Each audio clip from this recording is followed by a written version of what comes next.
Laurent Giavarini, bonjour. Bonjour. Alors pouvez-vous vous présenter?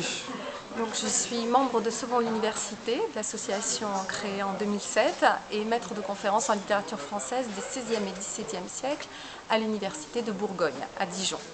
Et vous avez fait votre doctorat sur quoi? J'ai fait mon doctorat sur un domaine de la littérature d'Ancien Régime qu'on appelle la littérature pastorale, c'est-à-dire des textes dans lesquels il y a des bergers, toutes sortes de textes, des textes de théâtre, des poésies, des romans. Donc on regroupe ça généralement sous la qualification de littérature pastorale. Et j'ai travaillé sur ce genre littéraire, ou cette forme d'énonciation sur 3 siècles à peu près, 16e ou même le Moyen-Âge jusqu'au XVIIe siècle compris. Qu'est-ce que vous pensez de la place du doctorat en France? Alors, le doctorat en France, tout le monde s'accorde à dire que le doctorat à reconnaître la valeur du doctorat, à reconnaître la nécessité de lui donner plus d'importance, notamment dans l'accès à l'emploi. C'est un accord à peu près général. La question des moyens donnés à cette valorisation professionnelle du doctorat, c'est une autre question et apparemment beaucoup de choses restent à faire sur ce plan-là, puisque être docteur, c'est avoir une formation poussée, c'est avoir un grand nombre d'années d'études, en général 9 ou 10 au minimum. Et cela signifie qu'on ne peut pas employer un docteur comme on emploierait par exemple un étudiant de licence. Donc là je parle du doctorat de manière très générale, sans distinguer entre les doctorats en sciences dites dures et les doctorats en SHS.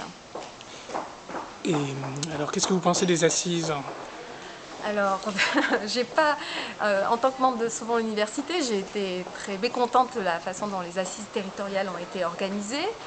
Puis, les assises nationales ont en fait, vous le savez, donné lieu à une organisation très hiérarchisée, si l'on peut dire, puisqu'il y avait une sorte de vrai amphi dans lequel les gens pouvaient poser des questions, qui étaient, semble-t-il, réservées au président d'université, chef d'entreprise, etc., et des amphis fictifs dans lesquels les syndicats, les membres des associations, tout le petit personnel assistaient en fait sur un écran vidéo aux débats ou aux conférences qui avaient lieu dans l'amphi réel. Donc il y avait quand même un problème d'organisation qui dit bien à certains égards à qui s'adressaient ces assises.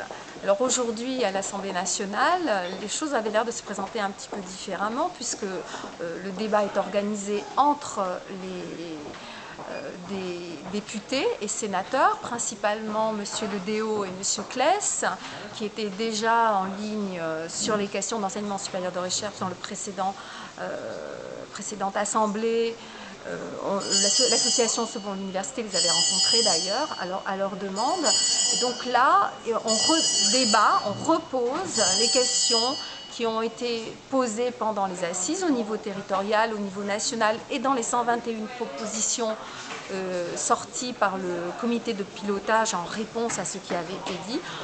Tout cela est remis dans le pot commun en débat avec les élus de la nation, les députés et les sénateurs, et cette fois-ci, semble-t-il, en faisant une place un petit peu plus concrète, un peu plus crédible, disons-le, à la société civile, puisque les représentants des syndicats, les étudiants, les représentants des associations sont là.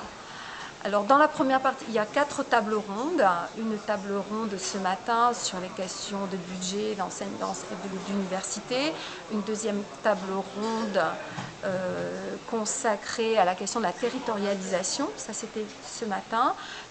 En ce moment, la salle débat de la question de la formation des étudiants. Et il y aura une 4e table ronde dont le sujet m'échappe en fin de journée. La recherche, l'ensemble? Une partie de la recherche, mais la recherche c'est une question qui traverse l'ensemble de la journée. Voilà, ce matin j'ai trouvé que l'ouverture par les députés Le Déaut et Claes était tout à fait correcte et où ils ont semblé être vraiment impliquée dans les questions posées par les assises en tant qu'élue, en fait. La première table ronde, j'ai également trouvé qu'elle se passait très bien au niveau des prises de parole. Ce n'est pas exactement un débat dans le sens où on a plutôt affaire à des prises de parole qui consistent à énoncer les points importants sur tel ou tel sujet par les différents acteurs, puisqu'ils ne débattent les uns avec les autres compte tenu du nombre de personnes présentes.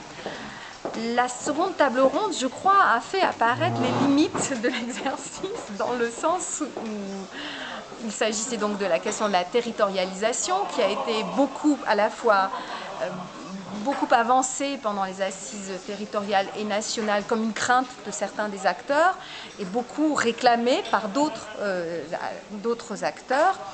Et là, je trouve qu'on a précisément, alors que c'est un des enjeux de ces assises, c'est-à-dire la question de la territorialisation comme réponse à tout un ensemble de problèmes, notamment la question budgétaire, puisque je rappelle que dans le rapport sur la loi de finances 2012, M. Hénard disait que la gestion des universités depuis les compétences élargies nécessiterait chaque année une rallonge budgétaire de l'État, problème auquel il allait falloir remédier.